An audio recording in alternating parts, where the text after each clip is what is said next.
Hola queridos, ¿cómo están ustedes? ¿Están bien? Hoy nosotros vamos a estudiar más un poquito sobre la lengua española. Nuestro contenido es falsos cognatos. ¿Qué significa eso? Vamos juntos estudar? Então, queridos do sexto ano, hoje nós vamos estudar um pouquinho mais sobre a língua espanhola, certo? A língua espanhola ela é cheia de coisas parecidas com o português, talvez em algum momento idênticas, mas existem muitas peculiaridades e muitas diferenças. O nosso conteúdo hoje é falsos cognatos. Falsos cognatos são aquelas palavras que se escrevem ou se pronunciam exatamente parecidas ou exatamente iguais ao português, no caso, que a gente está falando de português e espanhol. Então, por que são chamados de falsos amigos também? Porque a gente acha que conhece a palavra, acha que sabe o significado, porém a gente se engana, tá? Por se parecer na pronúncia ou se escrever igual ou parecida com o português, com alguma palavra, a gente acha que já conhece, tá? Então agora vocês irão abrir livros na página 19 para estudarmos um pouco mais sobre falsos cognatos. Bien? Vale? Então, eu já estou aqui com o meu livro aberto na página 19, como já mencionei para vocês, para a gente aprender um pouco hoje sobre alguns falsos cognatos, tá? Alguns falsos amigos. Palavras que a gente acha que sabe o significado, porém não tem nada a ver com o que a gente acha. Por isso, falso amigo. A gente acha que conhece, mas no fim, não conhece nada. Vamos lá. Então, no livro de vocês, na página 19, tem uma lista com esses falsos cognatos. Aí não aparecem todos, falsos cognatos não, mas aparecem boa parte, tá? A gente vai estudar, ler, pronunciá-los. Vocês vão me acompanhar em casa, vão repetir junto comigo. E vamos ver o significado em português, porque tem a tabela da palavra em espanhol e do significado em português, tá? A palavra que ela se assemelha. Então, a primeira palavrinha aí do livro de vocês é beiro. Beiro. Vamos repetir? Beiro. Esse beiro escreve-se berro, né? Com a mesma escrita da palavra berro português. Só que beiro em espanhol significa agrião, tá? Então é uma erva, agrião.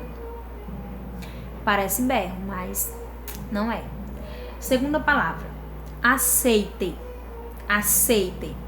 Se escreve como o nosso aceite em português, só que significa azeite, tá? Acordar-se. Acordar-se escreve-se como acordar-se, só que não é acordar. Acordar-se em espanhol é lembrar-se, tá? Então, acorda nossa classe passada? Lembra da nossa aula passada? Então, parece muito com o português, porém, nada parecidas com o significado, né? Próxima palavra. Alejar. Se escreve alejar. Então, vamos repetir. Alejar. A palavra alejar, em espanhol, significa distanciar, tornar longe, tá? Então, bem diferente do português, tá certo? Então, lejos é longe e alejar é distanciar, tornar longe. Próxima palavra, apelido. Apelido parece muito com apelido, que é aquele nomezinho carinhoso que a gente chama alguém. Só que apelido em espanhol é sobrenome. Então, sempre que forem perguntar o sobrenome de alguém, eles vão perguntar qual é o seu apelido, né? Que apelido tienes, né? Então, vocês vão responder, no caso, sobrenome. Próxima palavra, beca. Se escreve beca, né? Muito parecido com o português. No Brasil, beca significa aquela vestimenta que a gente usa para o dia da formatura. Mas em espanhol, beca é bolsa de estudos, né? Quando você vai estudar em alguma instituição escolar que você não vai pagar as mensalidades. Então, beca. Repitam comigo, beca. A próxima palavra, borracho. Vamos repetir? Borracho. A palavra borracho parece muito com borracha, só que é bêbado em espanhol. Vejam que discrepância, não? Próxima palavra, brinco. Brinco em português. Brinco em espanhol é pular, pulo. Então, brincar, pular e brinco, pulo, tá? O brinco mesmo, esse aqui, em espanhol, chama-se pendientes, tá? Então, brinco é pulo. Próxima, cachorro. Sei que você em casa pensou que é cachorro, hein? Eu percebi. Mas cachorro em espanhol significa filhote. Filhote de qualquer animal. Então, podemos dizer, por exemplo, cachorro de osso. Filhote de urso. Né? Então, no caso, a gente tá vendo que cachorro não é o cachorro, tá? É um filhote. Próxima palavra, cacho. Cacho se escreve cacho, mas repitam a pronúncia. Cacho, que é um pedaço, tá? Cacho é pedaço. Próxima palavra, conosco. Parece muito com conosco, né? Dizer com a gente. Conosco em espanhol quer dizer não conheço, tá? Não é conosco, comigo, com a gente, não. Conosco em espanhol é conheço. Eu conozco muito bem ustedes. Eu conheço muito bem vocês. Próximo. Coelho. Coelho. A pronúncia, tanto a pronúncia quanto a escrita parece com o nome de coelho, animal. Só que coelho é pescoço. Isso mesmo. Nada a ver, né? Coelho. Próxima palavra. Cubiertos. Cubiertos parece muito cobertor, né? Cobertos, algo assim. Mas cubiertos, repitam a pronúncia, cubiertos significa talheres. Então, cubiertos são os talheres, tá? Então, no restaurante, por exemplo, o garçom faltou talher para você, então você vai solicitar os cubiertos, tá? Próxima palavra, despido. Em português, despido quer dizer sem roupa, sem vestes. Mas em espanhol significa demitido. Então, Pablo foi despido de su cargo. Ele foi demitido do seu cargo. Embaraçada. Embaraçada. Repitam. Embaraçada. Embaraçada não é embaraçado, bagunçado, como em português. Embaraçada é grávida, tá? Então, as grávidas em espanhol elas estão embaraçadas. O significado é esse. Próxima palavra, surdo. Surdo não é alguém que não escuta. Surdo é uma pessoa canhota em espanhol, tá? Então, o que nós chamamos de canhoto, eles chamam de surdo. Faro. Faro. Faro é farol em espanhol, tá? Fecha. Se escreve fecha. Não é de fechar, tá? Fecha é data, tá? Então, por exemplo, qual é a fecha de hoje? Então, eu tô perguntando qual é a data de hoje, certo? Próxima palavra, largo. Largo é comprido, tá? Lentilha. Em português, nós temos a lentilha, que é um grão alimentício, certo? Mas em espanhol, lentilha é lente de contato, tá? Inclusive, precisando de uma. Lentilha. Oficina. Você em casa deve ter pensado que é oficina, mas não. Oficina é escritório em espanhol, tá? Pronunciem a palavra. Oficina. Escritório. Próximo. Pastel. Pastel. O que diferencia só é a pronúncia, porque se escreve pastel. Só que pastel em espanhol é bolo. Isso mesmo.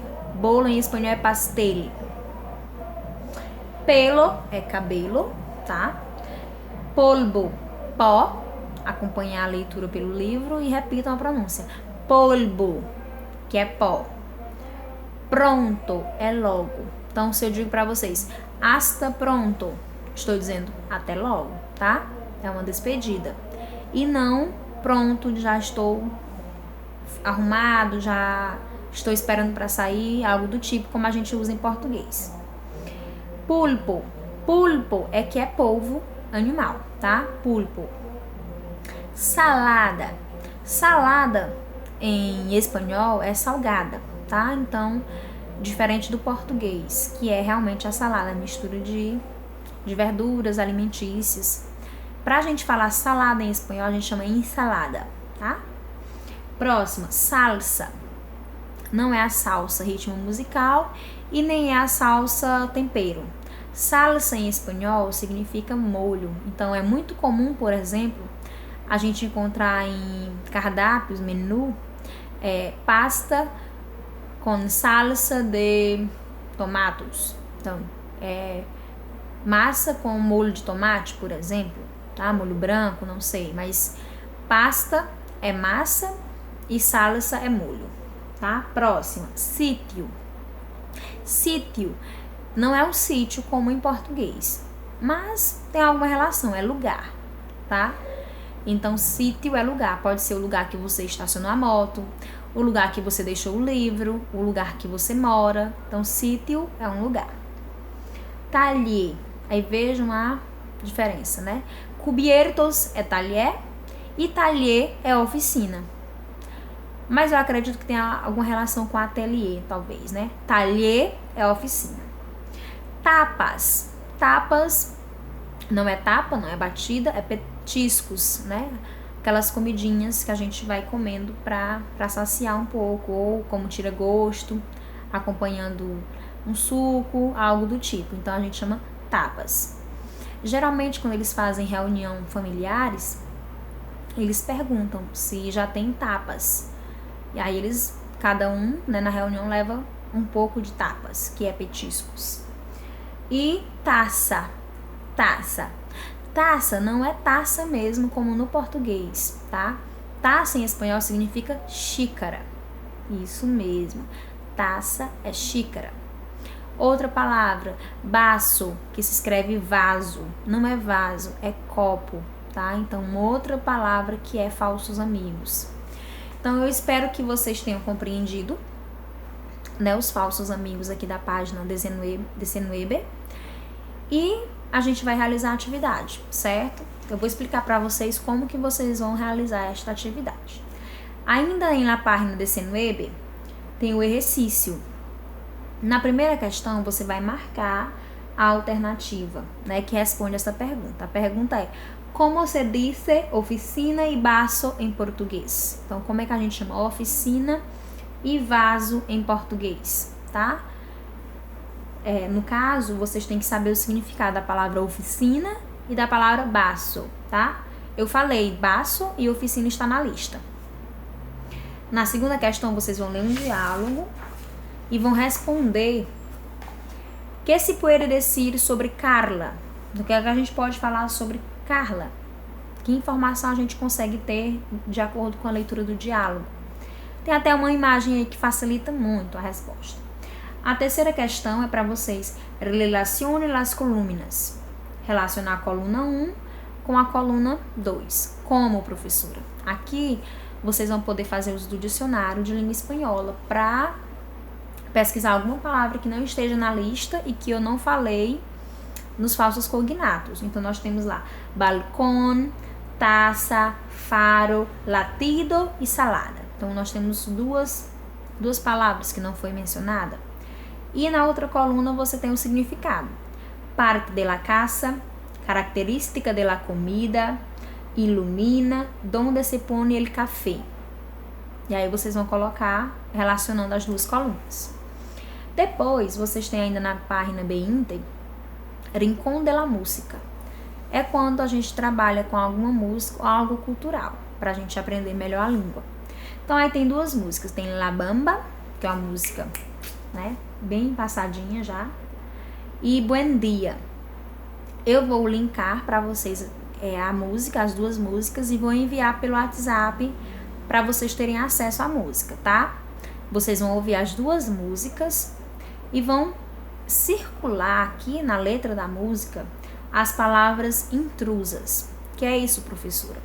Vocês vão ouvir a música e vão circular as palavras que não são faladas na música e que estão escritas aqui na letra, certo? Circulem elas. Depois respondam a segunda questão, que diz o seguinte: marca las opciones que nos muestran cómo están el personaje de la música Buen Dia. Então, você vai ouvir a música mais uma vez e vai marcar as opções que dizem como está o personagem da música Buen Dia. É mais de uma característica, certo? Marquem as que vocês encontrarem. E na terceira questão, vocês vão responder. ¿Qué quiere decir la frase en la canción? Hoy tengo un buen día y lo voy a cuidar. Essa frase é falada no texto da música. Vocês vão escrever o que ela significa aqui na questão 3, certo? Feito isso, vocês têm uma leitura. É uma leitura prazerosa. Vocês vão ler um texto que é uma fábula, que tem como título El burro y la flauta. Então, é só para leitura mesmo, para ampliar o nosso vocabulário, tá? Espero que vocês façam a leitura em casa, atentando para as pronúncias em espanhol. Eu vou ler para vocês rapidinho, para vocês fazerem a leitura, caso vocês tenham dúvida em alguma pronúncia, tá? El burro y la flauta. Tirada en el campo estaba desde hace tiempo una flauta que ya nadie tocaba. Hasta que un día un burro que paseaba por ahí resopló fuerte sobre ella, haciéndola producir el sonido más dulce de su vida, es decir, de la vida del burro y de la flauta. Incapaces de comprender lo que había pasado, pues la racionalidad no era su fuerte y ambos creían en la racionalidad. Se separaron presurosos, avergonzados de lo mejor que el uno y el otro habían hecho durante su triste existência. Então, esse texto, ele fala a história do burro e da flauta. O que acontece com eles quando eles se encontram, tá? Então, o burro escutou a música mais doce da sua vida. Mas o que ele fez? Eles foram incapazes de compreender o que havia se passado ali. Pois la racionalidad no era su fuerte. Quer dizer que a racionalidade não era seu forte. Então, ele não conseguiu compreender o que aconteceu ali, tá? E aí, o que eles fizeram? Ambos creiam em racionalidade, se separaram pressurosos, avergonzados. Então, eles se separaram e nunca mais eles puderam se encontrar. Então, que é um fato triste da sua existência, né? Ele encontrou a flauta, mas ele não sabia como lidar com aquele som. Então, o que ele fez? Ele se afastou, né? Ele ficou longe. Ele não tinha racionalidade suficiente para compreender que aquele som era bom e que iria fazer bem para a sua vida, tá? Mas leiam em casa. Se vocês quiserem, essa história também tem em português. Aparece no livro de vocês o site, né, para vocês lerem ela na íntegra, tá? Façam isso para aprimorar o nosso vocabulário, certo? Essa foi nossa aula de hoje. Gostaria de mencionar que qualquer dúvida, vocês podem me procurar pelos nossos mecanismos de conversa, né, o WhatsApp, pelo direct, ou podem também comentar aqui no vídeo, né? Quem sabe vocês têm uma dúvida para ser tirada logo. E me envie as atividades, certo? A foto pelo WhatsApp também. E até logo. Hasta pronto. Besos en ustedes. Estou com nostalgia de ustedes. Hasta pronto.